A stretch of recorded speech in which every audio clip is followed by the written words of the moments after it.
ہدیہ اس عید غدیر کے جو ہیں اور ہر عید غدیر کے آداب میں سے ہیں، جو ہیں اولاد ماں باپ کو ہدیہ دیں، اور ماں باپ جو ہیں اپنے اولاد کے لیے ہدیے دیں، دوست ایک دوسرے کو ہدیہ دیں، رشتہ دار ایک دوسرے کو ہدیہ دیں۔ اب اس میں مختلف قسم کے ہدایہ ہو سکتے ہیں کہ جو بھی نعمت ہے، اہل بیت نے فرمایا، آقا امیر المومنین نے اپنے خطبے میں، جو بھی نعمت تمہیں دی ہے خداوند متعال نے، اس میں سے تحفے دیں۔ اب آپ کے پاس جو ہیں پیسے ہو سکتے ہیں، اور جو ہیں مختلف قسم کے کپڑے ہو سکتے ہیں، لباس ہو سکتے ہیں، اس وقت جو ہیں سردیوں کے لباس ہو سکتے ہیں، یا اسی طرح سے فروٹس وغیرہ ہو سکتے ہیں، کھانے وغیرہ تحفے میں ہدیہ جو ہے دینا آداب عید غدیر میں سے۔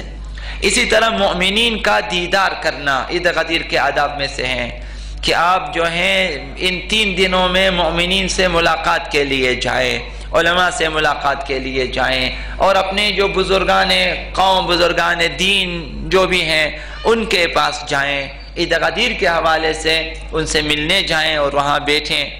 یہ چیز بھی آداب عید غدیر میں سے ہے، مستحب ہے۔ اور ثواب بھی میں نے عرض کیا کہ اگر مؤمن اور عالم سمجھ کر آپ جاتے ہیں عید دیدار کے لیے، زیارت کے لیے، تو اہل بیت نے فرمایا ہماری زیارت کو آنے کا ثواب ہے۔ یہ آداب عید غدیر میں سے۔ اور اخوت، یہ بھی اس دن عرض کیا تفصیل کے ساتھ آپ کی خدمت میں، اس کے احکامات کے ساتھ۔ خلاصہ یہ ہے کہ عید غدیر کے آداب میں ایک بہترین اور جو ہیں منفعت دہندہ ترین آداب میں سے ایک اخوت قائم کرنا ہے، ایک دوسرے کو اپنا بھائی بنانا ہے۔ اب کل کے دن میں یہ کام ہو سکتا ہے کہ کسی بھی جگہ جو ہیں اپنے دوست کا انتخاب کریں کہ وہ برادر دینی بن جائیں آپ کے لیے۔ خداوند متعال آپ کی اس اخوت کا لحاظ رکھتا ہے، اہل بیت اس اخوت کا لحاظ کرتا ہے۔ جب آپ ایک دوسرے کو اپنا بھائی بنا لیں اور صیغہ اخوت جاری کریں اور تمام حقوق اخوت ساقط کر دیں، سوائے 3 چیزوں کے، دعا اور شفاعت اور زیارت، یہ 3 چیزیں رہیں آپ کے حقوق میں، کہ ایک دوسرے کی ملاقات کو جاتے رہیں، اور ایک دوسرے جو ہیں ایک دوسرے کے لیے دعا کرتے رہیں، اور قیامت کے دن ایک دوسرے کی شفاعت کریں۔ یہ فائدہ ہے اس صیغہ اخوت کا۔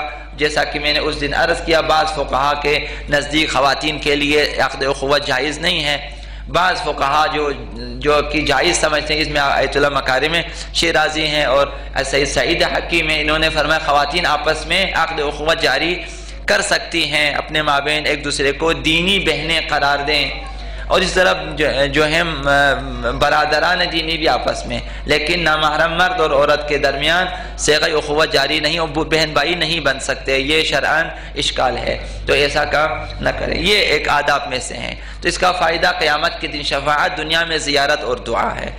یہ پیغمبر اسلام نے بارہا اس کام کو انجام دیا ہے، اور ہمارے لیے بھی کہا کہ ہم اس کام کو انجام دیں۔ آپ خود انتخاب کریں جو آپ سمجھتے ہیں کہ آپ کے لیے بہتر ہے، اس کا انتخاب کریں، اور پھر اس کے لیے جو ہے اپنے مفاتیح میں تحفۃ العوام میں جگہ یہ صیغہ اخوت ہے، اگر عربی پڑھ سکیں پڑھیں، پھر ترجمہ بھی پڑھیں، اور یہ عقد جاری کریں، قصد انشاء ہونا چاہے کہ دوسرے کو بھائی بنا لیں، اس نیت کے ساتھ بھائی بنا لیں، دوسرا بھی قبول کریں۔